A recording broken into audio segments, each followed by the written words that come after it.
Assalamualaikum warahmatullahi wabarakatuh. Ketemu lagi di channel YouTube aku ya. Nah, kali ini aku akan memberikan tips tentang bagaimana cara mengatasi dehidrasi pada anak. Dehidrasi pada anak ini kan sering ya kita jumpai biasanya pada ibu-ibu atau bunda-bunda yang anaknya mengalami diare atau mengalami muntah ya. Itu pasti anak kita kan mengalami dehidrasi. Nah, tandanya dehidrasi itu gimana? Tandanya itu biasanya anaknya tuh lemes, terus rewel, terus dia kayak dia nggak bersemangat, terus pengen tiduran terus biasanya matanya cekung, terus biasanya ada juga yang beberapa itu mengalami kayak gemetar gitu, istilahnya kayak tremor. Nah itu harus waspada ya, jadi itu dia benar-benar dehidrasi dan kurang cairan elektrolit. Nah, oleh karena itu, untuk mencegah dehidrasi itu yang dilakukan adalah pertama, kita bisa menggunakan larutan oralit. Larutan oralit ini bisa kita bikin sendiri atau bisa beli, ataupun juga itu sediaannya kan ada dua macam. Ada yang kalau misalnya beli itu ada yang berupa serbuk, ada juga yang dia sudah bentuknya tuh kayak instan di botol, itu tinggal dikonsumsi.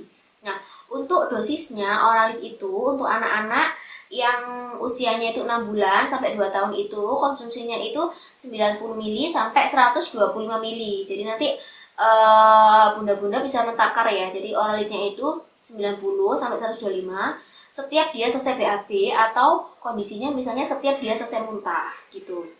Walaupun misalnya udah nggak BAB pun ataupun misalnya udah nggak muntah tapi kok kayaknya terlihatnya masih kayak ini ya dehidrasi. Nah, itu nggak apa-apa ya diberikan gitu.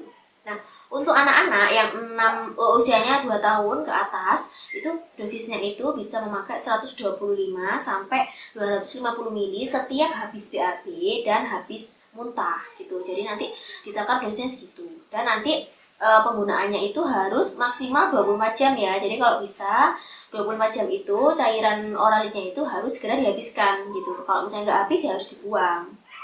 Nah, cara yang kedua yaitu kita bisa memberikan minum ya, maksudnya bukan minum oralit sih. Kalau misalnya anak-anak kan biasanya masih ada ini ya, kayak minum susu, dia minum susu. Nah, itu kasih aja nggak apa-apa gitu. Walaupun misalnya mungkin kan rasanya kayak haus ya, mungkin dehidrasi itu kan kayak misalnya haus. Nah, itu berikan susu yang sebanyak-banyaknya dia, asalkan dia tidak sampai muntah ya. Karena kalau muntah itu kan berarti lambung pada anak itu kan kayak penuh ininya. Jadi nanti malah malah dimuntahkan kembali kan malah dia kekurangan cairan lagi gitu. Jadinya berikan susu secukupnya atau misalnya agak porsinya dibanyakin dari biasanya supaya dia ada cairan yang masuk dalam tubuh gitu. Jadi nggak sampai mengalami dehidrasi.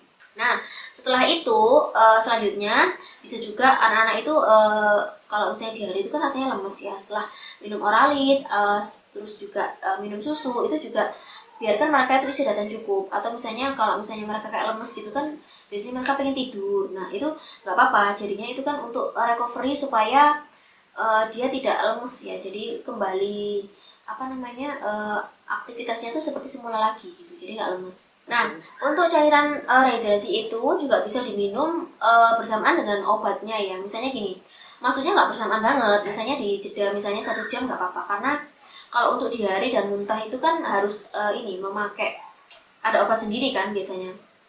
Nah, dari dokter biasanya dikasih obat sendiri, atau misalnya obat itu tuh diminum 1 jam sebelum minum oralit juga nggak apa-apa. Jadi bukan berarti oralit itu bisa mengobati muntahnya atau diarenya gitu, karena biasanya kan salah pemahaman pasien itu bahwa oralit itu bisa menyembuhkan total muntahnya dan diarenya. Nah, itu pemahamannya itu adalah oralit itu adalah cairannya supaya anak kita itu tidak dehidrasi, tidak lemas gitu ya. Tapi tetap juga harus pakai obat dokter. Jadi obat dokternya itu juga harus diminum secara teratur supaya apa? Supaya anak kita cepat sembuh dan kembali sehat.